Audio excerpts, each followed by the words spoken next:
Hi, Jake. I hope pronounced beautifully. Yes, What was your first computer? my first computer. I've listened to a few of your episodes, so I kind of knew this was coming, so I had to think back. Um, so I definitely got a Commodore 64 back in the day in the 80s. Um, it came with the basic manual, so I Mhm. definitely typed in some programs. I remember, you know, it could make the sound of a baby cry. That was like the first one I did, and I was all impressed with myself. But I didn't really understand what any of it was. So you programmed Baby Cry on C64? Yeah, that was something that came in the manual, I believe, Ah, the basic manual. oh, Um, okay.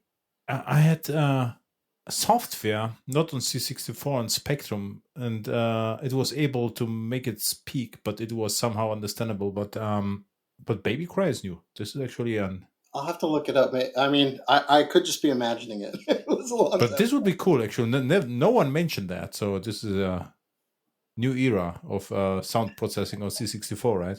Yeah, maybe. So I didn't really use computers much until I graduated high school. I sort of got into computers and the brain and stuff because I have speech impediment.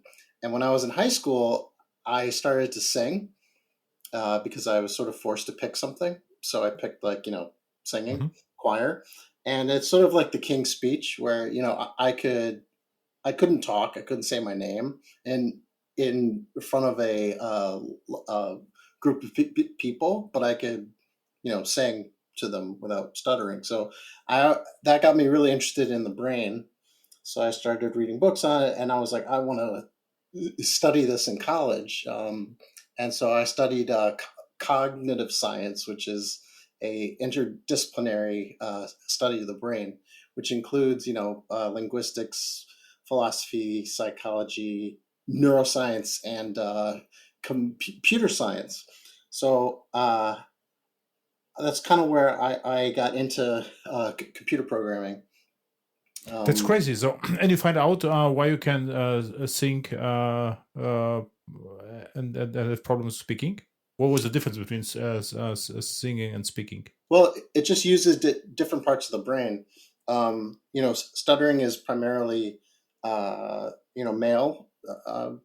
Men usually stutter, although women can stutter too. But basically, when men speak, they primarily use the left side of the brain, and when you're, being creative and artistic, you're using the right side of your brain more.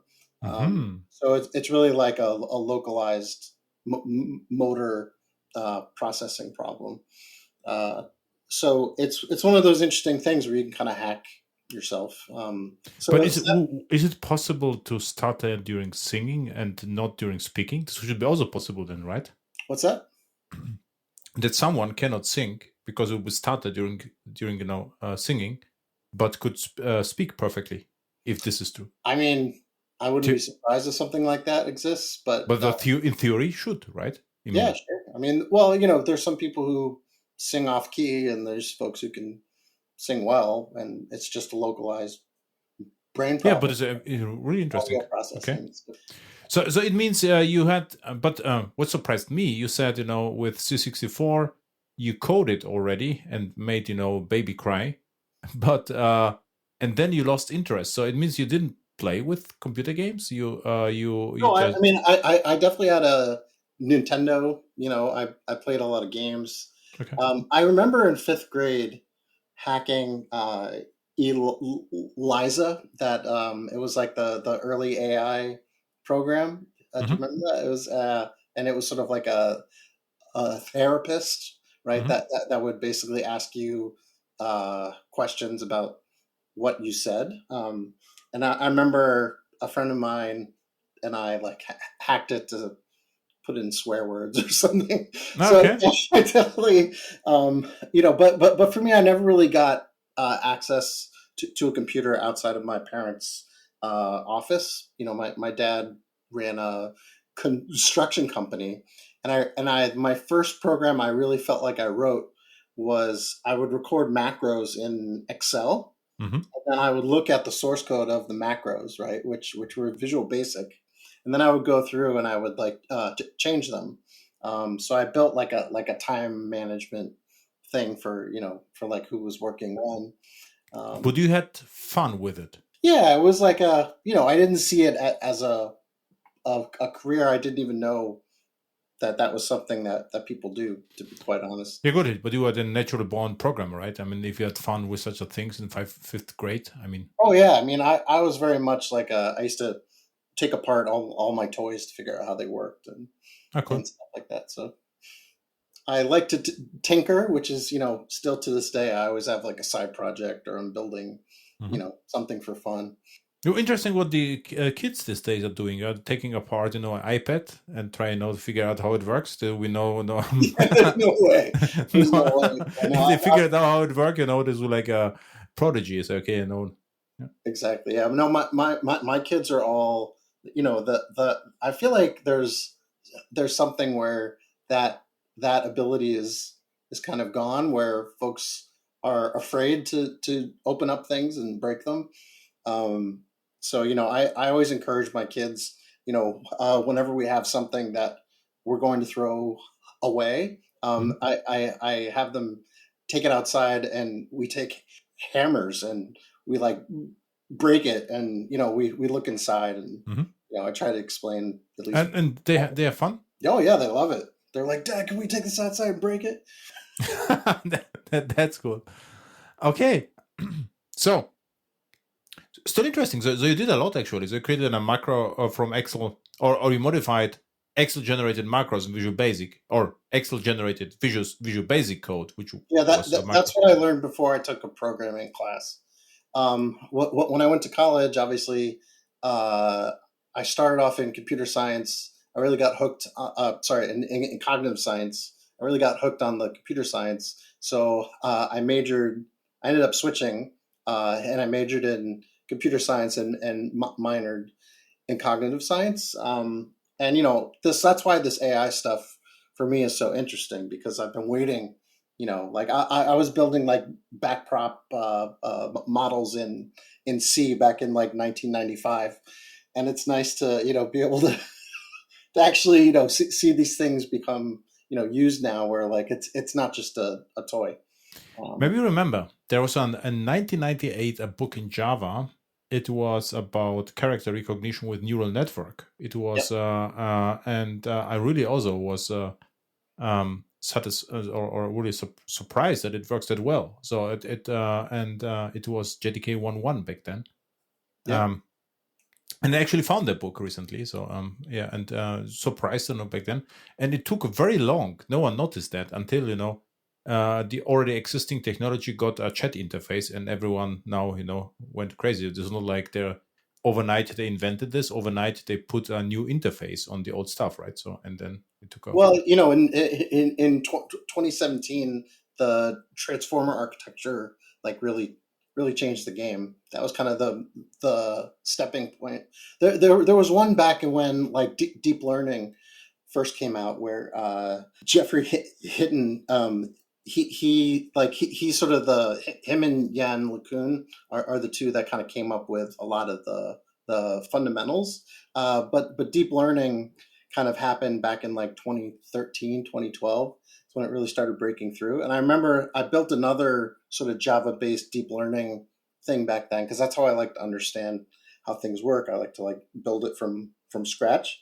But it kind of like hit its, even though it was generative and you could ask it to like, so the thing that I built, it was basically a deep network which would learn how to recognize characters, like ABC 1 2 3, and the cool thing about it was then you could ask it to draw a picture of a 3, and it would run the network backwards, right? And then you would see like that's actually a cool idea. Okay. Yeah, so that's kind of what this generative AI has always been. Is Yeah, that wait a second. We are too far. But because you said I did nothing with computers and I started and then something happened and between happened a lot. So you created, for your that construction company, the modified macros was the first serious thing you did. What happens afterwards? So was it used by the company in the office of your dad? Oh, my dad. Yeah, my dad used it for years. It also kept track of like bills and stuff like that. Yeah, so that was sort of the first thing. After college, I worked at. I was actually really lucky. My first job out of college, I got to work at Bell Labs. I worked on the what's now known as R. Ah, It okay. was the S plus language. I worked with the researchers there because the area that I was in used that software, and So they you were about to invent R, or you worked already with R? no, I worked on R. I've written a few modules for R like back in the day from like the late '90s, early 2000s. But before R was R, it was called S plus. It Okay. was closed sourced, and it was built by John Chambers at Bell Labs, who invented the S language, which is like the syntax of Mhm. R. Um, And what are the major advantage, I would say, of R over Java, let's say? Because what I remember, maybe it was 2015 or 16, I think, around that, or 2014 even. There was like on 1 year, and every Java conference, there was an R talk. So back then, something happened with R, and then it just disappeared. But there was like 1 or 2 years where everyone was interested in R. And I remember I was in Sweden, in Gothenburg, at a conference, and there was like a room, and they had a chat between speakers about R, and I was like, okay, now why I should use R? They couldn't explain me. They just said, okay, this is interesting, and this is statistical. You can have a built-in, statistical stuff. I was like, okay, but why? And there was no answer. So now the question is to you: what is the major advantage of R over Java? Well, so R invented the data frame, which is kind Hmm. of like what pandas and Apache Arrow and those sorts of software have built now.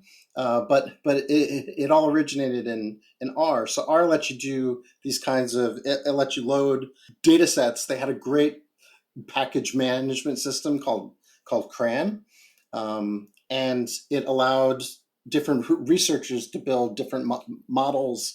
It could do really impressive graphics. So Hmm. it was kind of like a really good open source MATLAB. It Okay. was really built for like scientists and researchers, which is why it came out of Bell Labs. But so the power of it was you could basically apply functions to like large multi-dimensional data frames, and you could slice and dice and split up and fork and So it is save. more like a framework and less than language, right? So this is not Well, no, comparable. it's definitely a language, but it was built in. It was built to be, uh, high level language. Like it's very hard to build like loops in R. Even though it supports loops, it's actually very slow. So Hmm. it wants you to use their like internal methods. So Hmm. it's very hard to understand like what's happening underneath the hood. But I know the two packages I built for were the DBI package, so that you could talk to, so that you could save and load your data frames to and from databases. And I also built the SVG package that would take your graphical charts and it would draw them in SVG. Um, Hmm. so that was super interesting to work on a project that ended up going open source like during that time. So Hmm. I got really hooked on the open source stuff. Which year was it? This was about 99, Okay. 2000. Okay. Um, yeah, so I've always been a big open source advocate. My first open source project was like right around 2000. I was actually hanging out with my friend this past weekend, and him and I had built this open source project. It was called Knight Rider MP3 player. This was back before like car MP3 players were a thing. So we basically wrote Perl, and we put a desktop in our trunks. Um, and we made it so that you could like rip CDs while you drove, and you could make playlists and stuff like that on a little numpad. and we use this. I can't remember what it was called. I think it was Festival, the like text to speech software, which was like an open source text to speech software. So it would like talk to you. It'd be like Night Rider MP3 player like 1.0. Oh, very cool. It was really fun. I think was in Java is free TTS. You could also Yeah, speak to you. yeah. So I didn't really get into Java until later on. Actually, Cassandra is probably my first real Java project. So I got involved in Cassandra back. I got into databases. One of my like side project open source things was a NoSQL database. This was back in like 2008, 2000, something like that. And and I was doing it for a while. It was all written in C++. And then it started getting used by a few different things. And I ended up spending most of the time just trying to maintain, like, oh, the compile GCC on Mac OS, this version, throws this error with like automake. And, so it ended up becoming like a nightmare. And that's when I started, when the Cassandra project came out, it was kind of doing the same thing that I was doing, obviously much better than me by myself.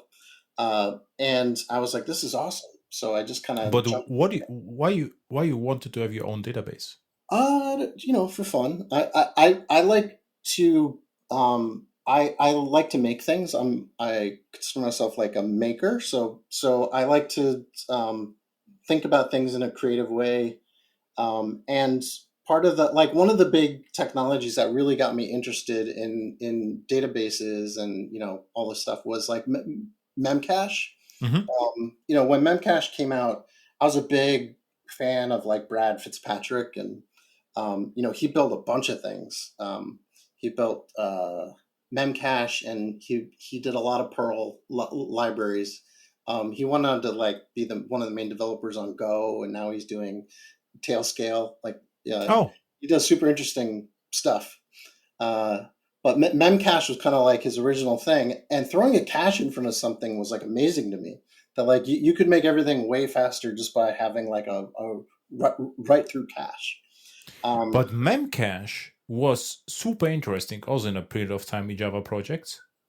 And I was a little bit skeptical, not because Memcache doesn't work, but the problem was what people did.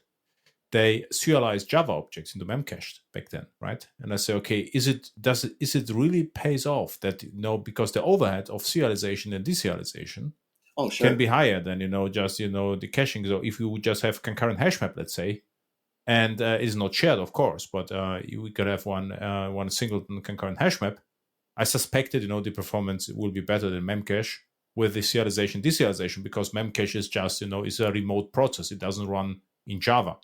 Right. And it actually was in most cases. I would say in most Java projects we used to know Memcache, it was pointless because this was a misunderstood technology, I would say, back then. Yeah. Well, yeah, but the real magic of it was the whole like scalable key value store. So when Apache Thrift, I don't know if you've ever heard of Thrift. It was the first protocol for Cassandra, right? So if you wanted to talk to Cassandra, you have to use Thrift. Right. And what I even did, I evaluated the early versions of Cassandra, and I remember I had to compile to access Cassandra. I had to use Thrift, the Thrift C, I think, a compiler, which Yep. generated Java code, Right. and then I could talk to Cassandra. This was it's kind of like gRPC nowadays. Exactly. Yeah. But Thrift is actually the first Apache project that I got involved in because I was really interested in the browser-based JavaScript talking to a like C or C++ backend.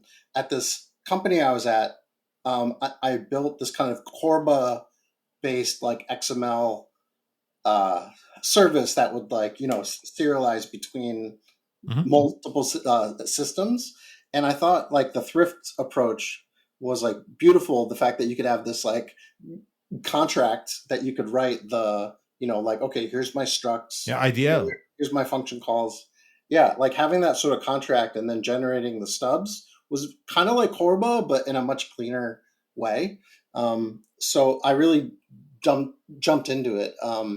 and so yeah, the database, it was basically a key value store that would map on top of like MySQL and Memcache and just raw Berkeley DB, and it would all talk over Thrift, so you could talk to it from Okay.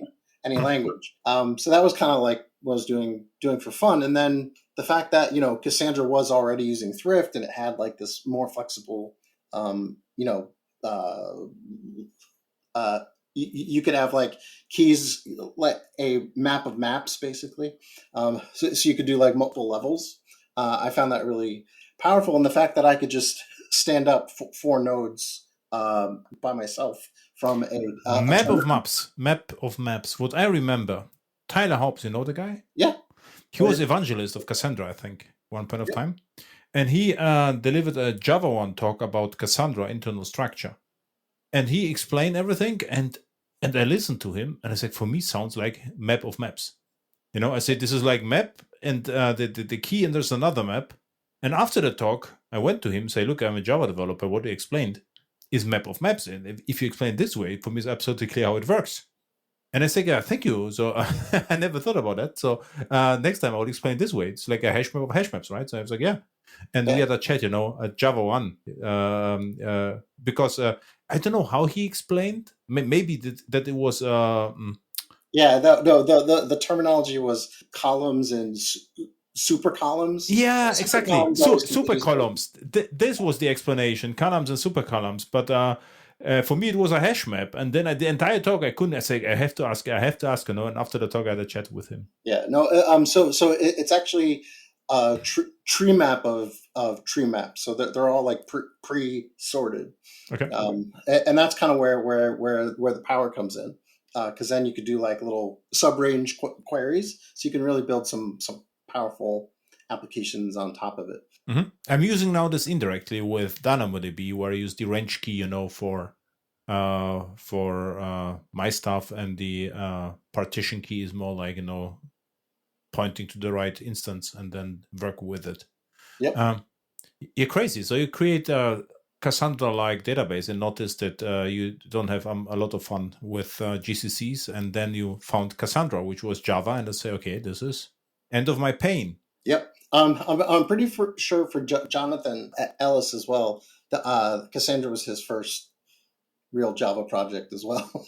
There's quite a few people, including Tyler, who, it's just like a bunch of us just kind of jumped onto this project because it was so interesting, and it was so different at the time that, it kind of attracted a very eclectic group of folks. So that's What how I found interesting in Cassandra, there was only one thing, that if writing was faster than reading. So I found this fascinating. So it was the first time I heard something like this. I was okay, this is interesting. And this was back then. When was it when Cassandra became popular in Java space? It was like, I assume 2006 or 10. Oh no, it was open source by Facebook, I think 2009. Okay, And later than I thought. Yeah, 2009 about.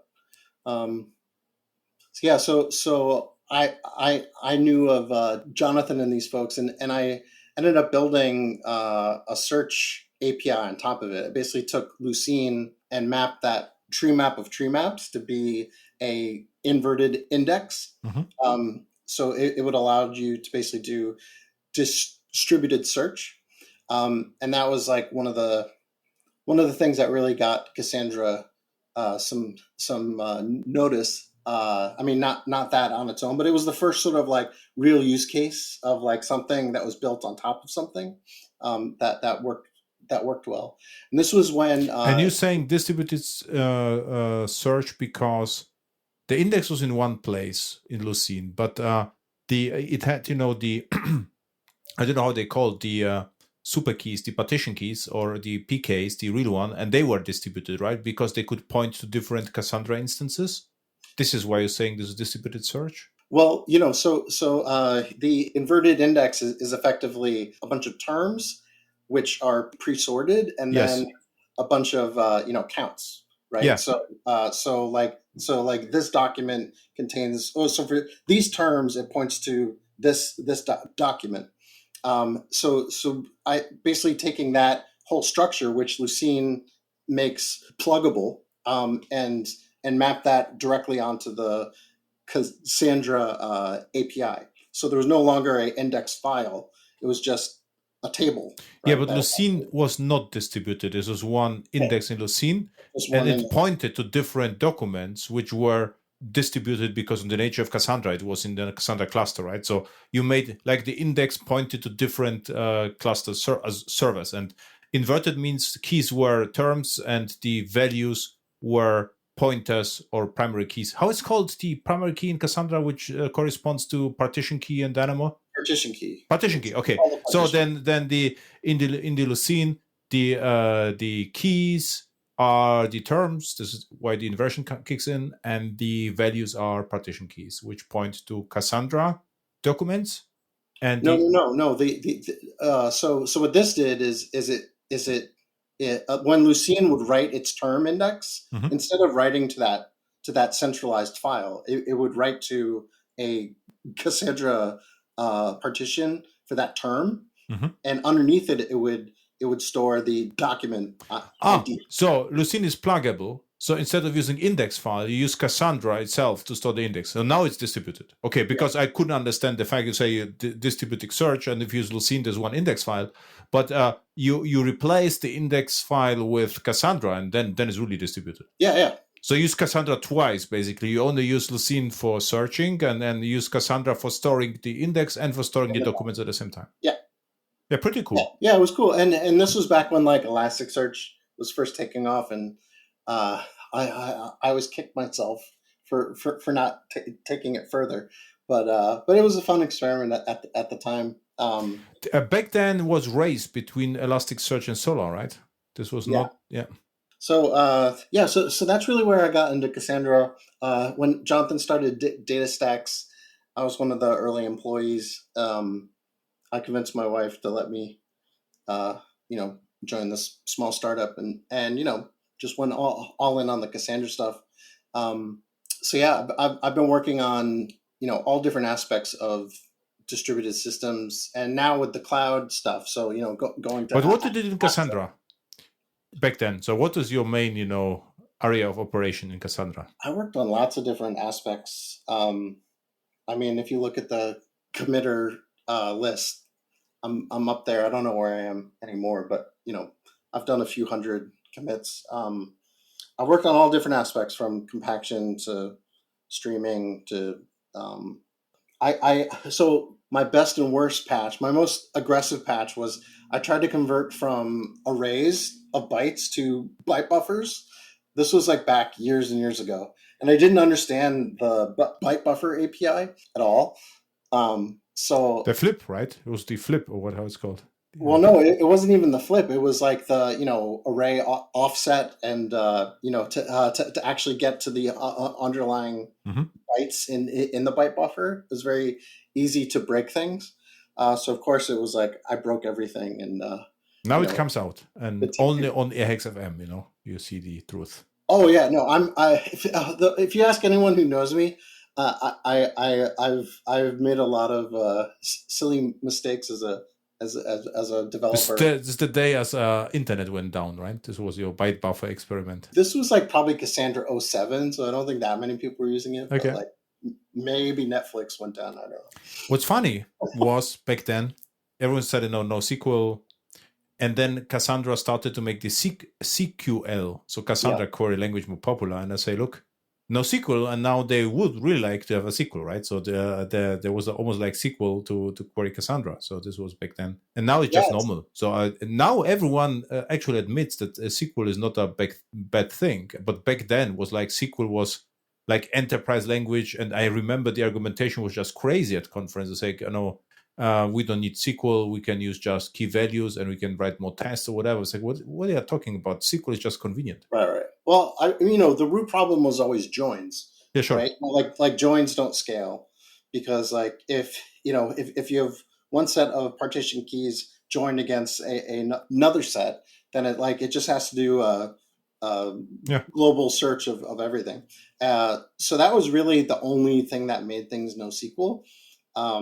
it wasn't NoSQL. It was like no joins, no stored procedures. And the second argument was the type safety, right? To say, okay, because then you have to in advance know what you are doing. So you have to create a table, and SQL database no schema, so you are more flexible. And if you write more tests in your code, you can move faster. And this is what I never understood. I say, okay, sure, in certain cases you can do this, but it is really convenient to have SQL. And now both is true. I mean, you can have, some project is just very good if you just put everything to one table.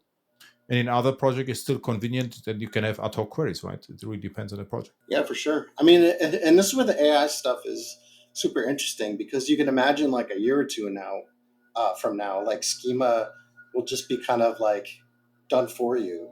Like you don't even know what the schema is. Sorry, there's someone mowing my outside my window mowing. Oh, not bad. Okay, so you are several hundred commits is somewhere famous, like byte buffer introduction, and and you became committer from 07 or something. I understood, right? Yeah, I was committer back in very very early on in the project. At DataStax, I've sort of led multiple teams. One for DataStax Enterprise, which kind of took that search idea and kind of with DataStax Enterprise, we kind of took the Cassandra model of like shared nothing to its extreme. So we sort of like let's embed as many different technologies on top of Cassandra as we can. So we did like Solar, we did Spark, we did Graph, we did all sorts of things, and this is still the primary sort of enterprise product, and that was for a number of years. So there was open source, there was this kind of enterprise version that allowed you to do more things. So it was very easy to get started. Instead of having to run Spark and run Elasticsearch and run Cassandra, you could just kind of run one thing, and it could manage all of the different workloads. Yeah, and then around 4 years ago, we really took a big pivot into cloud. So that's really where I've been since. And this is called AstraDB, right? AstraDB, yep. And I assume the most important thing is to separate the persistence from compute, right? So that you had to rip off, the persistence, file persistence maybe, and replace it with object storage like S3, I guess, right? Yeah, I mean that. So initially, we started off running, Cassandra nodes in the cloud, and it just wasn't a profitable solution for many databases. Like if you had a large workload and you wanted to run a Cassandra sized workload in the cloud, that would work fine. But if you are, trying to go after developers who just want to use it and try it and write some data, read some data, it gets very expensive, and the costs, the cheapest version was way too expensive for anyone. So that's why we sort of took a look and said, well, what if we took the best parts of Cassandra, we kept the storage engine, but we changed how it works in the cloud to make it more sympathetic to how the cloud works, which means, the biggest thing, this is back in like 2019, 2020.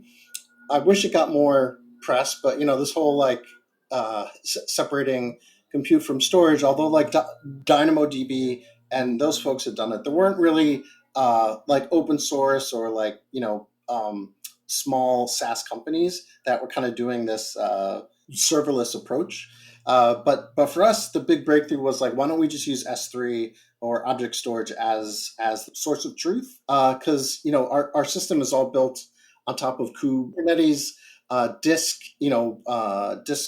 volumes can be very tricky. And it's sort of like a afterthought. So the it's very good for stateless workloads, but stateful workloads are not easy to manage. So we said, well, why don't we just use ephemeral disk as a cache, and we'll use S3 as the source of truth.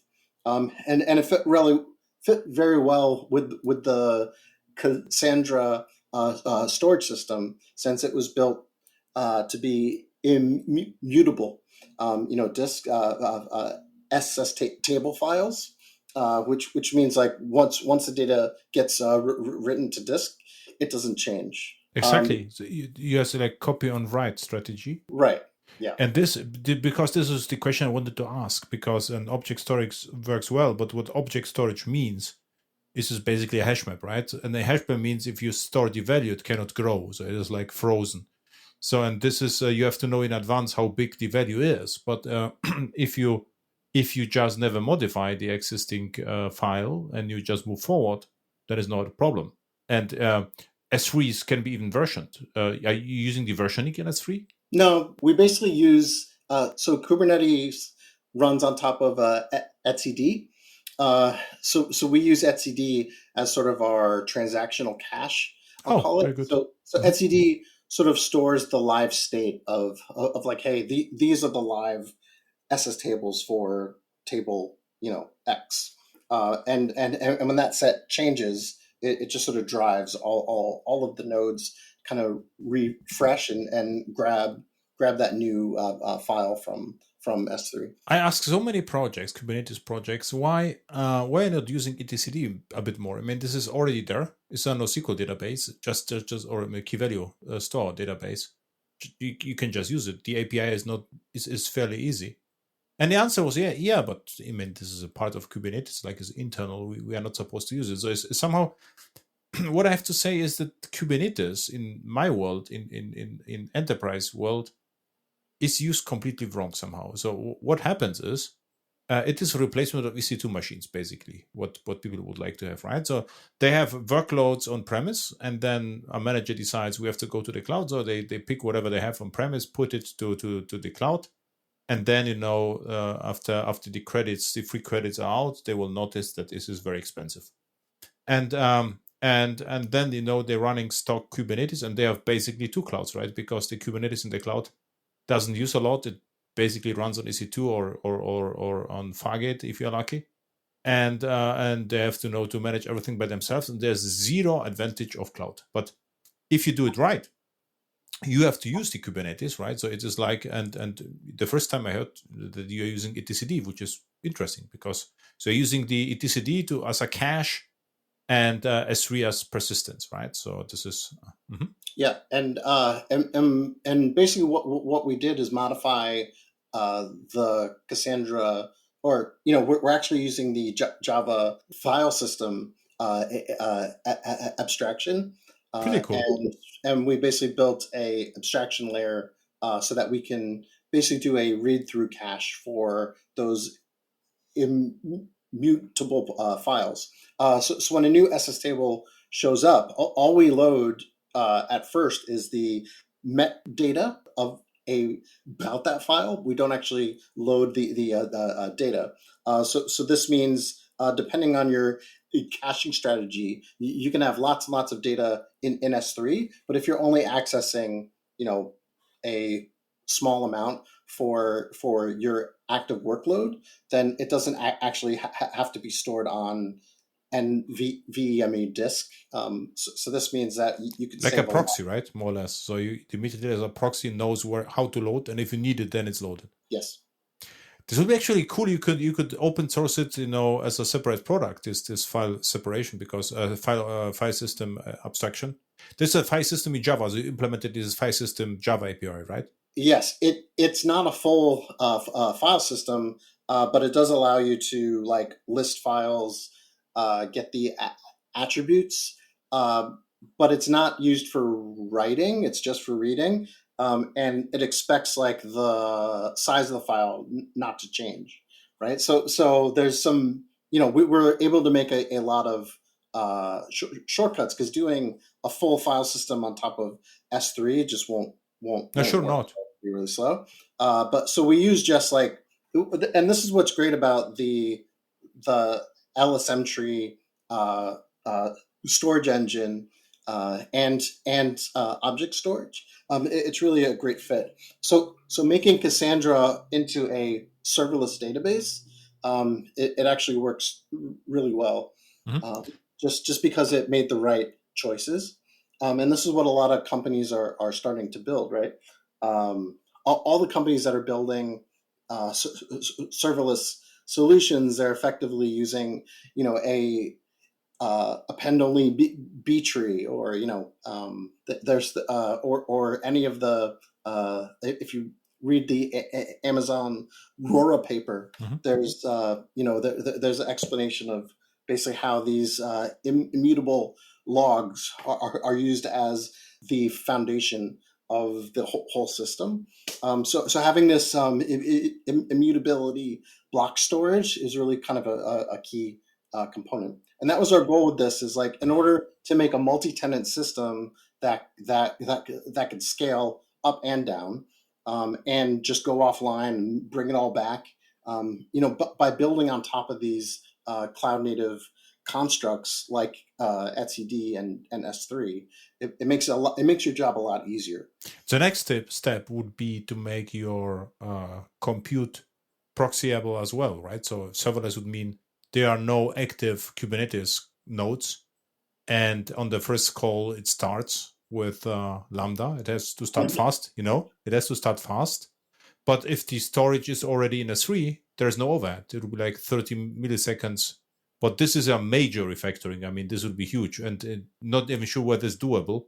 But because if the Lambda is warm, it will be, you get you get a millisecond latency. But the cold start is the problem.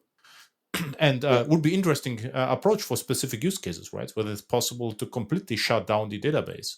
And Well, on the so one thing we're doing in that vein, is the ephemeral disk on the storage nodes, which is used as a cache, can still is still too much of a tight coupling for that type of scenario. You kind of want just a page cache, right? And this is something, I think the Neon database, like from I think it's a company called Neon, Neon. yes, neon.tech, I think, is the Yeah, so URL. they sort of built a serverless Postgres, and one of the tricks is, they basically have a page server which just serves pages. It's just a very fast S3, and this is something that we're doing as well now. Is we're decoupling even more, Mhm. where you basically have your just raw compute. The local disk is optional, and it's backed by this tier of just pages, Mhm. which come from S3. And what that allows you to do is very quickly move databases from node to node. So if you want to scale, one of the tricky parts in a multi-tenant system is, obviously you don't want noisy neighbors, and you need to be able to react very quickly to, to workloads changing. So by like having to pre-cache some data from S3 back onto like new pods, it can take too long. So by having this page server, you can very quickly, move things around. So yeah, the ultimate goal would be, sure, it's just, a Lambda call that just comes in, grabs the pages it needs, Mhm. and executes the request. I would say like the workloads that we tend to see at DataStax are very large workloads. So I Okay. don't think anyone would be happy with like having to fetch from page services and lambdas every call.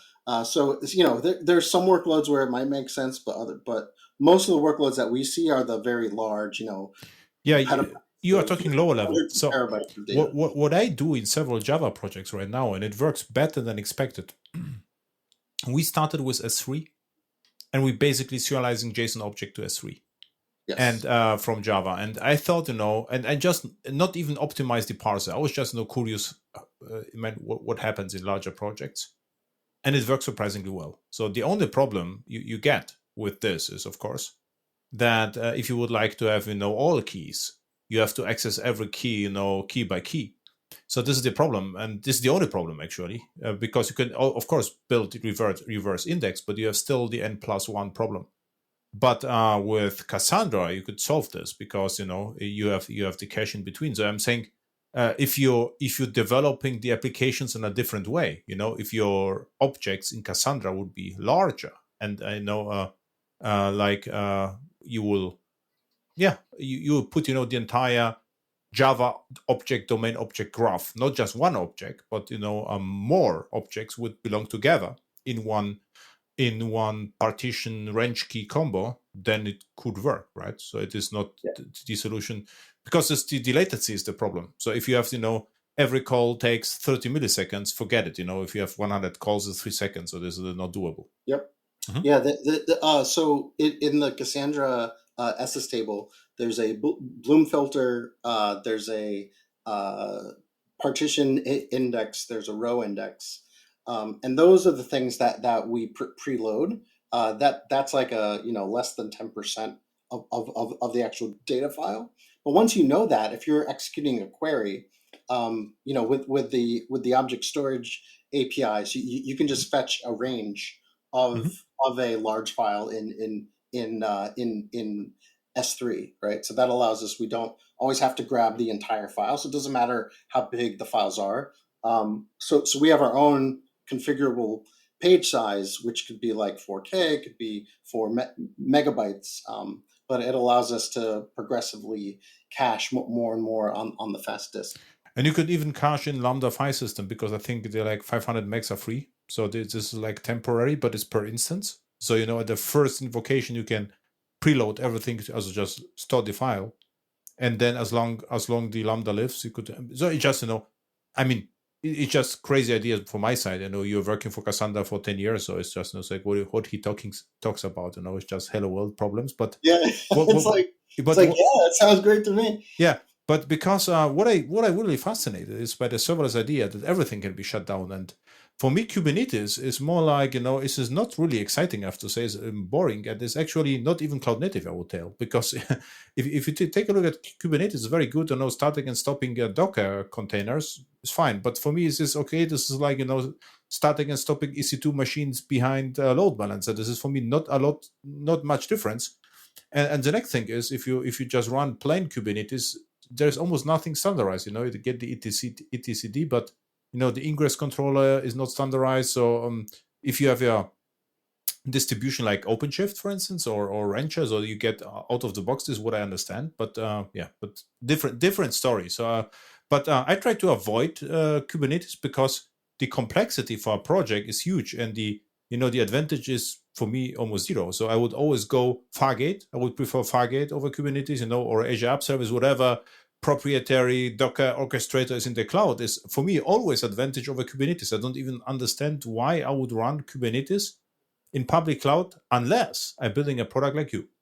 So if you're really using the etcd features, then of course, then it's great. But the first time I hear this, all my projects use nothing from Kubernetes, and they are glad that the Docker containers are starting and stopping. Yeah, it's it also makes it easier to run across clouds, right? We run across 60 regions across 3 different cloud providers, plus potentially on-prem, right? So you need some kind of common substrate.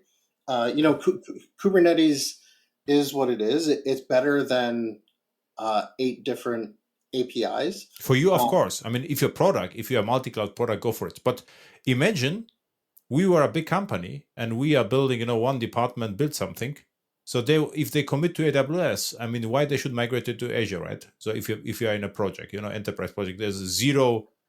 And if they get a way better deal, let's say on Azure, and you started with Fargate, I would say there's a really little effort, to migrate from Fargate to Azure App Service, because if in both cases it's Docker related, you have to put the Docker image, you have to put the RAM and compare the costs, and you go for enterprise. In your case, it's completely different because you are using more features from you're not only running Docker containers, you are using the Kubernetes features, and then it's absolutely understandable. I think the cloud providers and the Kubernetes stuff is very much a poorly shimmed solution.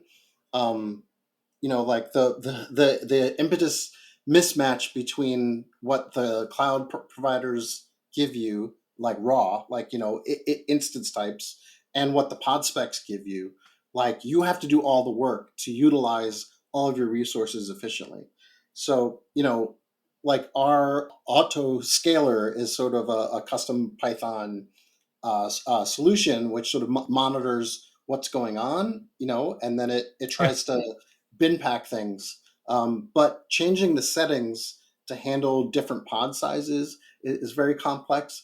There's definitely a startup out there, that if they wanted to, build a Kubernetes that was actually sympathetic to, or a cloud provider that was sympathetic to Kubernetes, it would be great, because the cloud providers definitely make a lot of money from like trying to waste as much resources as possible. Like if you have a 16 CPU instance, Kubernetes gives you like 15.85 CPUs because it has to start these like random little, pods, right? To like track things.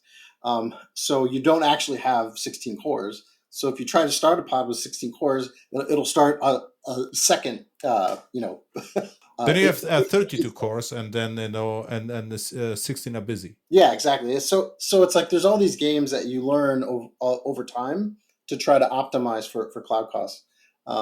And one head of engineering at DataStax, he's got a good quote that's like, whenever you're to build a good cloud product, you have to build it on top of the pricing model of the cloud provider. A lot of times people just think like, oh, I have this really interesting way of doing things. But if you do it in a way that ends up costing more, then it's not a good product. Yeah. So like the basis is you have to look at like how are things built and build things that are sympathetic.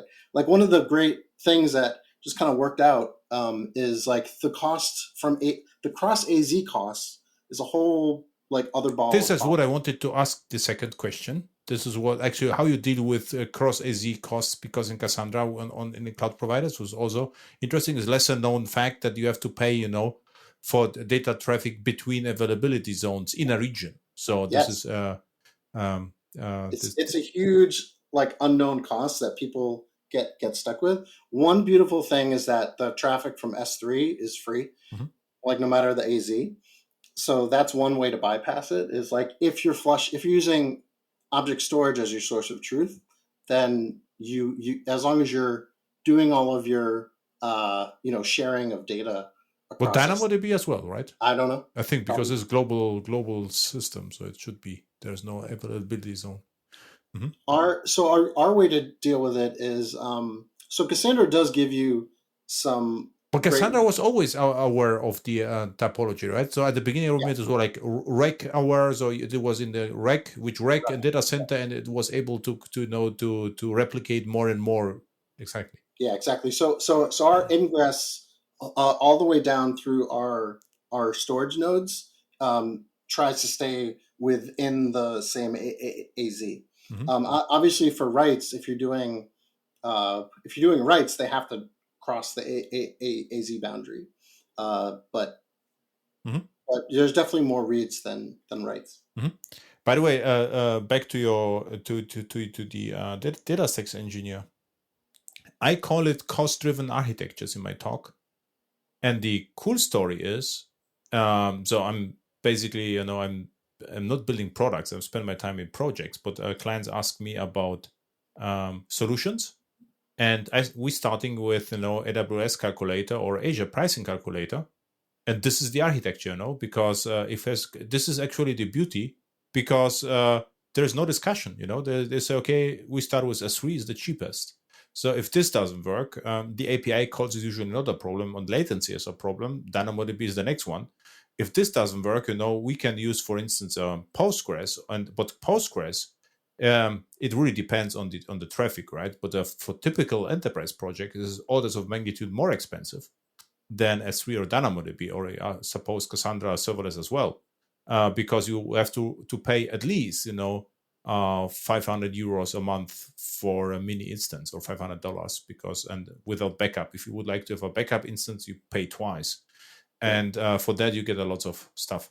But I had a discussion. I have a podcast with Jonathan, and I get one interesting comment. And someone asked me, why Java is not used more for database development.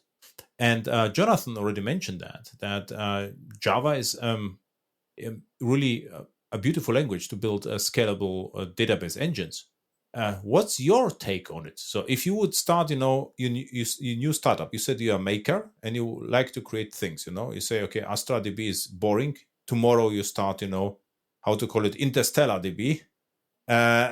Would you pick Java? It depends on, I think the first version, I certainly would. Like at this point, I think in Java. It's like not new to that. It's just, I'm so used to it. I built a lot in Go. I think Go has a lot of value. You like Go? They have some interesting trade-offs. I don't like the language itself, but I do find the approach they took to GC, even though it sounds like it wouldn't work very well, it works pretty well. Like they basically pay the GC cost on upfront, where so allocations are slow and GC is fast. Versus in Java, I feel like allocations are fast and GC is fast, but in the old days, right, the GC could stop the world. So I thought that's an interesting trade-off. I find, at least, so this kind of ties into the AI stuff, the interop. So this is why like the new Javas, like Java 21, Java 17 plus, right? Panama and the FFI stuff is super interesting, because like integrating more foreign function interface, right? This is the foreign function interfaces. I think having those, like, it opens the door to so much more, because there's so much that you can do by integrating with other, like GPUs, for example. I know that there's a GPU, like, I forget what it's called, Tornado VM and Tornado Babylon VM? from research project from Oracle. But it requires you to like run it inside of their thing that Exactly. maybe so it's sort of like this adaptive thing, but just being able to like drop down when you want and access things from C. So with Cassandra, most of the work is done off heap, and most of we do a lot of things with unsafe. We do a lot of things to avoid allocating. Sunmisk unsafe, the most popular Java class, I guess, in infrastructure, right? So there's so much that Java, the fact that Java allows you to do that is what makes it so powerful. So with Java, you could build anything, and I would definitely, use it. I can't really think of a scenario where I'd want to go build another database at this point. I'm like, you are a maker, you said, I am disappointed. Yeah, well, this is why Jalama, the AI this is stuff. the next, don't mention this. This is just cliffhanger. We'll do the next podcast, Jalama. We have to talk about this. This is even, for me, it is even more interesting than Cassandra. I like Cassandra and AstraDB a lot. I just wanted to hear how it deals with persistence. And yeah, it is interesting. Yeah, so the last thing I'll say about Astra is, the whole goal of it is, I tell this to the team a lot, that it needs to be like your lights, or your phone, right? Like when I pick up the phone, I don't care who provides the service, as long as when I pick it up, it works and it's cheap. Those are really the two dimensions that matter. So our goal is to make it as inexpensive possible and as fast and reliable as possible. And I think as long as we keep those as our main goals, then it's a great service, because sure, like we can integrate with Vector and do all these higher level things, and that's sort of what Jonathan and people are focused on. Like I'm sort of like down in the basement making sure like things are working, and all the engineers are focused on like providing just a great foundational service that works really well and is inexpensive. Cassandra is also based on DynamoDB paper, so it means it is also similar to DynamoDB. It even partition key and range key you mentioned is the same name. I suspected it would be different. I actually forgot last time I worked with Cassandra what the names were. So what it means is I could actually use AstraDB as replacement for DynamoDB, right? Yeah, there are a lot of people that do. I think at one point we built a Dynamo like API layer, but it's like that's a game that kind of you start playing and then it just kind of never ends. There's APIs and all, like Amazon also has a SQL API that sits on top of Dynamo. So it's like it's kind of a never-ending game. Particle. Particle. They use Particle. There's the open source projects where they used to have SQL for DynamoDB. Oh, really? No, I'm talking about key spaces. Sorry, this is Cassandra Key Spaces. I thought SQL for DynamoDB. No, I mean SQL. Okay. Sorry, SQL. I pronounce it the same way. Okay, this was the particle, and for key spaces for Cassandra, this is like Cassandra on AWS, right? So it's basically Cassandra. It's SQL on top of DynamoDB. Mm-hmm. Is effectively what it is. But as long as it responds the same way, it's fine. But yeah, I mean, there's certainly having the ability to build on top of an open source project. And to me, that's the ultimate why not build everything on top of cloud is because, and that's the value of open source to me is building on top of open source. It gives you the ability to have more optionality. Exactly. So that, if push came to shove, you could just run it yourself. Exactly. So this is, for instance, what happens, I mentioned Lambda a lot, but in fact, we're not using Lambda directly. So in all my Java projects, I use Quarkus or nothing. So, and for the asynchronous Lambda is not a big deal. I mean, you are depending on one method. No one cares about that. But in the API gateway cases where we have HTTP layer, so the Quarkus does the work. And the cool story is we could run the same stuff on Kubernetes, EC2, on Docker. Doesn't matter. So we are completely independent from Lambda. But we depend on S3, which is not a big problem because there are lots of S3 APIs, and we are not using all the APIs, but in most obvious ones, right? Basically CRUD with some maybe list v2 or something, something, but you could easily migrate it. And in some projects, we use DynamoDB, cost-driven architectures. This is one of the reasons. And of course, always bad feeling because then you really depend on DynamoDB. But my option was always Cassandra because I was okay, if it doesn't work, we could still migrate to Cassandra, but Cassandra is on premise. But maybe we would like to stay in the cloud. So let's say something happens and we cannot use DynamoDB anymore. Let's say compliance reasons, it can be whatever, right? Politics or whatever. So I must say AstraDB could be the option. So we could stay in the cloud. We push AstraDB cluster. I don't like Kubernetes, but I don't care. It will run somehow auto-magically behind the scenes. And so I will, in Java, I assume, 2 days of work, and I'm talking to AstraDB, right? Yeah, I mean, it's super simple, and it comes with a great sort of free tier. You get I think it's 80 gigs of disk space, and 80 gigs is huge. Yeah, so it's probably the most gracious free tier where it's very easy to use for small projects. Well, let's say. How to compare it? This is hard to compare, but I would like to use it in more serious project without free tier. Yeah, and how the cost, right? So let's say I'm not storing, I'm storing just JSON objects basically, and my calculations were always 2 transactions per second entire month.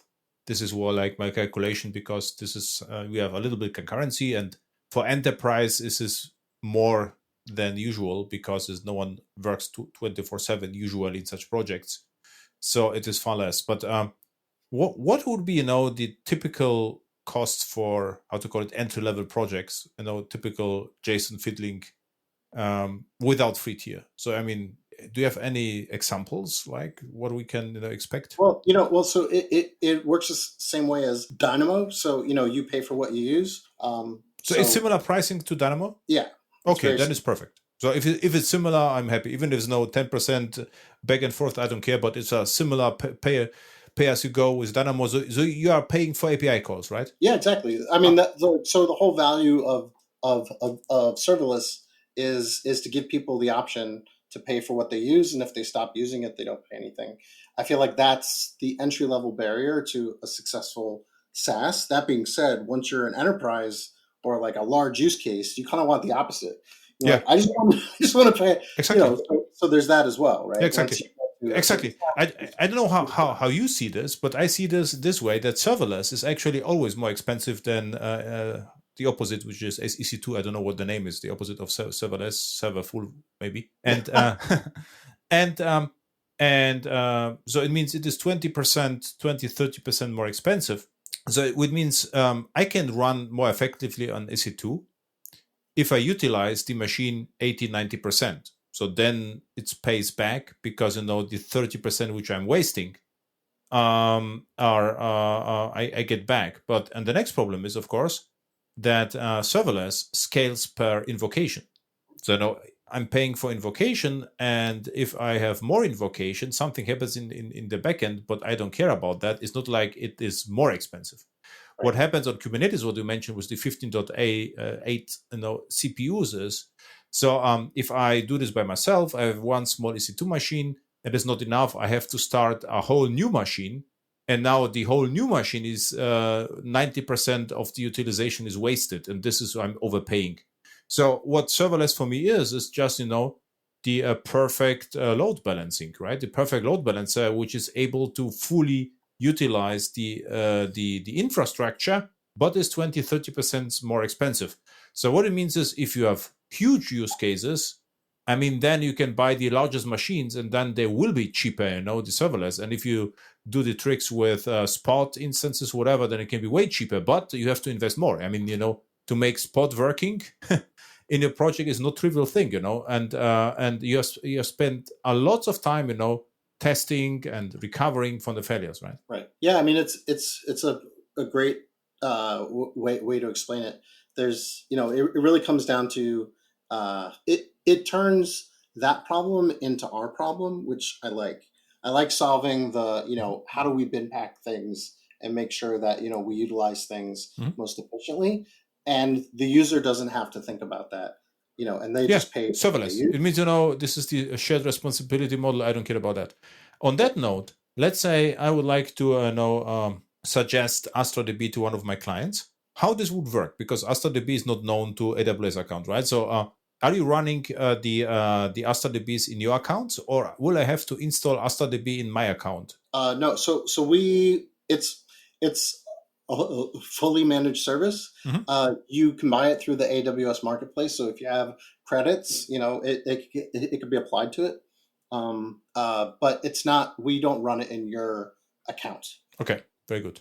So I buy your solution, and then do I need a VPC, or is it HTTP endpoint, or how it works? We use if you want it, you can use private link. That's cool mechanism, and we support private link across all three cloud providers. The cool thing is, we also provide KMS of the actual S3 bucket. So you can supply your own encryption key. Oh, okay. So if you want to lock us out, you can do that. So it means that is cool. Now I understood, because you're using S3 as a storage, and I have my own KMS. You are encrypting with my key, and you cannot read the data, which is cool. This is smart. This is a somehow long hanging fruit, outcome of the architecture, but pretty cool if it works out, right? This is yeah. There are a lot of things line up when you create the right set of. But the etcd metadata could be a problem still, right? Well, the etcd metadata just stores the schema and the list of files. Okay. It doesn't actually. It stores the path of. And this is cryptic, I suppose, is right? Then the path is cryptic, I guess. It's not Yeah, it's a random. Yeah, exactly. It's a random. And again, is it like a stateless HTTP API? If I use it from Java, for instance, it would be, or is this the regular Cassandra API? What is it? So you have an option. You can use REST APIs. You can use all the regular CQL drivers. If you're building a performant thing, you obviously just want to go CQL. And then we have a data API, which is more Mongo-like, right? Where you can just sort of dump your JSON in, it indexes everything, and you can query it. And this is where for AI, it's becoming more and more obvious that people don't want to data model as much as they have a bunch of unstructured data. Yeah. They want to convert it into something structured, dump it somewhere, and then be able to vector search it. So it fits really well for that use case, but it's also just a generic. It's a pretty innovative thing. We sort of took the Cassandra model, and we kind of we shred the document. So basically, it allows you to take the JSON paths effectively and break them up into individual, I guess, inside of that tree map of tree maps, where we break it into like sub. So you're mapping the JSON to your internal data structure somehow. Yeah, so it allows you to kind of do this kind of free form JSON searching, and it has the basic JSON types, right? So you can like still type check things and index per type. So it allows you to do some really cool. So almost like you would model PK and SKs in JSON, right? So almost so for a newbie. Yep. Yeah, and one of the cool things you should have them on your podcast, Tatu Salandra. I need your email. I will invite him. Yeah, he's the guy who wrote Jackson. Wow. He works on this project.